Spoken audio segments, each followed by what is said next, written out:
The 7 levels of monsters. Explained. Level 1. Local threat. The bottom of the food chain, not because they're bad monsters, but because you can literally leave or alternatively beat the crap out of. Most of these monsters you have to go to them, they're most likely not even hunting you. For example, those descent creatures.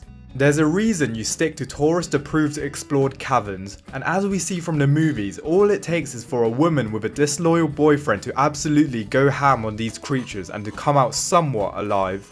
Other monsters like Leatherface, yes, humans can certainly be monsters, the Pale Man, Frankenstein's monster, the Creeper, and Gremlins fall into this category.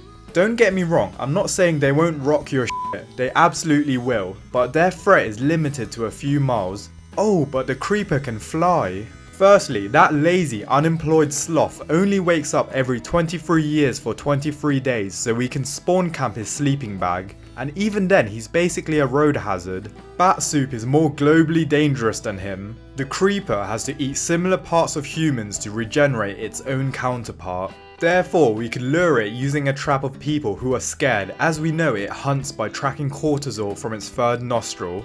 Once we trap it, we can rip its wings off and it wouldn't have the ability to regenerate wings unless it eats Ronnie Coleman's lats. From there, cut it up and make sure it can never regenerate again. And don't even get me started on Leatherface. He's bound to his farm, and last I checked, he's not surviving 6 guided missiles from an M142 high mobility artillery rocket system. And Frankenstein's monster? Here's the plan. We hogtie Victor Frankenstein like his Red Dead and deliver him on a silver platter. He's happy, we're happy, job done. The monsters on this level are usually locationally dependent or can be exploited quite easily. The Pale Man is my favourite monster ever by far, but it's magically bound in its lair. Like the rest of this list, you have to actively enter their domain for them to be a problem. There's not much risk to civilization here, unlike Level 2. Predator. Now we're dealing with monsters that hunt you and most definitely are a threat. These aren't confined to one house or cave. They're mobile, methodical, and oftentimes relentless. Monsters like Jason Voorhees, Freddy Krueger, Michael Myers, Diddy, and Chucky are predators. Jason's killed across multiple states from Crystal Lake, Manhattan, even outer space if you count Jason X. His most underrated ability is his intelligence. He showed proficiency in setting traps and wielding various weapons with insane efficiency. He also demonstrated SEAL Team 6 tactical skills by disabling electronics and cutting off communication lines before hunting his victims. And just like his arch nemesis, Freddy Krueger is also an absolute threat that hunts you in your sleep. The dream world is his home court advantage, as he has reality warping powers capable of turning someone into a cockroach. He also went band for band with Jason, so we know he can take the upper echelon of beatings. But here's Freddy's fatal flaw. In dreams he's invincible, but when he's pulled into the real world he becomes mortal and can be killed. He's also geographically limited, as he is obsessed with terrorizing Springwood. If you move away from Elm Street and forget about him entirely, he loses his connection to the physical world, which is exactly what happened in Freddy vs Jason. Those limitations keep him at level 2. And before you diss Chucky, he's very much also a threat, using his size to his advantage through sneak attacks when you least expect it. Just because the later movies made it more of a joke and relied on brain dead protagonists doesn't mean Chucky isn't capable, as evident from the first movie. The difference between this level and the last is that they're more seasoned killers and actively hunt. But I still wouldn't call them apex predators, as they're not leveling cities or threatening nations with supernatural abilities unlike Level 3. Apex Predator.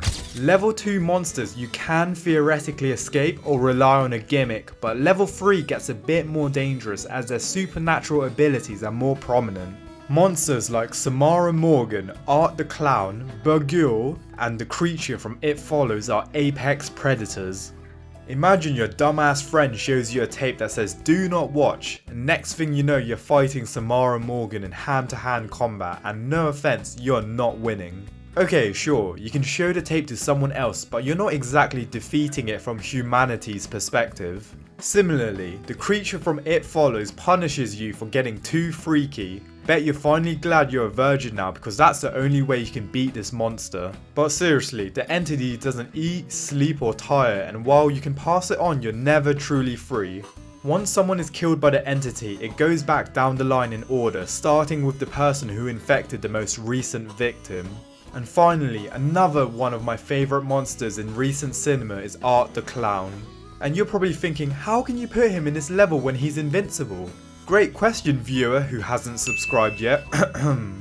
Art the Clown has no ambition, he's satisfied with his 9 to 5, he's the Goodwill Hunting of the horror universe. Despite being an immortal conduit of the devil himself with teleportation abilities, this psycho is content with terrorizing a couple people as much as possible, rather than expanding his portfolio. He even lets you get hits in and waste time torturing individuals rather than reaching his full potential and taking a more efficient cleansing approach, if you catch my drift. With that being said, Art is still absolutely an apex predator wielding supernatural abilities, and in Terrifier 2 we see him control time and space, twisting reality to confuse and disorient his victims. Another key aspect of Art's powers in Terrifier 2 and 3 is his ability to heal quickly. We see him take incredible damage like being hacked and shot, but he recovers almost immediately and keeps on going. What separates level 3 from level 2 is that these monsters now operate on an even more extensive supernatural level. They require rituals, specific knowledge or divine intervention to stop. But when you take an apex predator and force feed it an audiobook from Sun Tzu, The Art of War, you get Level 4, Regional Catastrophe. We've officially left the realm of individual destruction and entered mass casualty events that will rack up Avengers level infrastructure damage numbers. Monsters like the Guemul, Kayako Saeki, King Kong, Xenomorph and the Yautja are regional catastrophes. When one of these bad boys get loose, the government declares states of emergency and entire cities get evacuated. The Xenomorph is unique as you could make an argument it goes in the lower tier, but given their ability to multiply and that their evolution's greatest creation for being a predator, they can be regional catastrophes. This is seen in Aliens when Hadley's Hope colony with a settlement was completely overrun in a matter of weeks. One singular infestation spawned 150 plus xenomorphs, requiring nuclear destruction of the entire facility to stop. We will also see the Xenomorph Queen in the next level, because while individual drones can overwhelm a colony, a queen lays hundreds of eggs and can establish a self-sustaining hive that spreads exponentially across the entire region. Their biology makes them devastating, and as the android Ash once said, they are the perfect organism. They are suited to any environment, can survive extreme temperatures, can exist in the vacuum of space, and their molecular acid blood makes them nearly impossible to kill without dying yourself. Not only are they fast and intelligent, but they don't radiate heat, making them invisible to thermal imaging. Another regional catastrophe would be the Guemul from The Host that goes on a rampage through Seoul, causing South Korea's entire emergency response system and military to be activated for one creature. And moving away from infrastructure damage is the Kayako Saeki from The Grudge, which unlike Samara Morgan curses the whole location and is parasitic through touch, which most people don't know about. Anyone who enters a compromised location becomes instantly part of the curse. Then anyone who encounters this person or merely touches them becomes unalive. The curse spreads across cities, taking the lives of thousands and even reaches America. You can't burn the house down either, they've tried that. This curse also possesses people to commit atrocities, which spawns another curse where the atrocity was committed, separate to the curse before that. And finally, to round up the regional catastrophes is King Kong, who seems almost quaint compared to modern kaiju, but his intelligence and agility makes up for his disadvantages. He is devastating on a regional scale as seen in the movies, but the reason he isn't a national threat is, let's be real, the missiles he was taking were standard missiles and cruise missiles, but he's not surviving a GBU-57 massive ordnance penetrator to the head. What makes level 4 different is the scale and response, as these monsters force entire regions to mobilize. The death toll climbs into the hundreds or thousands, and the economic and infrastructure damage approaches Avengers level. But if we took this and scaled the power even higher, we get Level 5 National Threat. Now we're talking creatures that can't be stopped by conventional military force, and nukes become the top option despite it might not even working. Monsters like Clover, Xenomorph Queen, Rodan, and the Otachi are national threats. Don't sleep on Rodan. This badass went toe to toe with King Ghidorah and only lost because, well, it's Ghidorah. And Clover destroyed New York City in one night. It's strong, aggressive, and covered in bear-sized parasites that are deadly predators themselves. We see that conventional defense such as tanks, airstrikes, and guided missiles don't work. The hammer down protocol at the end is likely a tactical nuke on American soil. That's what it takes to maybe kill Clover. And moving up the food chain, we get the Otachi, a bioweapon created by an alien race. The Otachi is a category 4 kaiju, the second strongest, losing only to its more superior counterpart, the Slattern, which falls in the next level. These kaiju can destroy cities in a whim, along with their toxic blood that poisons entire water systems. If the rift hadn't closed, then humanity most certainly would have faced extinction. And finally, the Balrog from Lord of the Rings, a demon from the ancient world. It destroyed an entire dwarven kingdom, and it took Gandalf, another Maya, dying and being resurrected by literal gods to kill it. All the monsters on this level have to be neutralized in a special way, may it be the chainsword in Pacific Rim to kill the Otachi, or relying on a volcano to incinerate them like with Rodan. But either way, with the help of humanity's greatest minds and soldiers, they can be stopped. And before we move on, it would be a dream if you could help this channel reach 4,000 subscribers, and it's completely free. Thank you. Level 6 Global Threat. The endgame. The monsters that can wipe out our species and send us to play with the dinosaurs. Monsters like Godzilla, The Thing, King Ghidorah, the fighting machines from War of the Worlds, and the Death Angels, only, and I emphasize only, if they come in the thousands through meteors like in A Quiet Place Day 1. Otherwise, one singular Death Angel would go in the Predator level.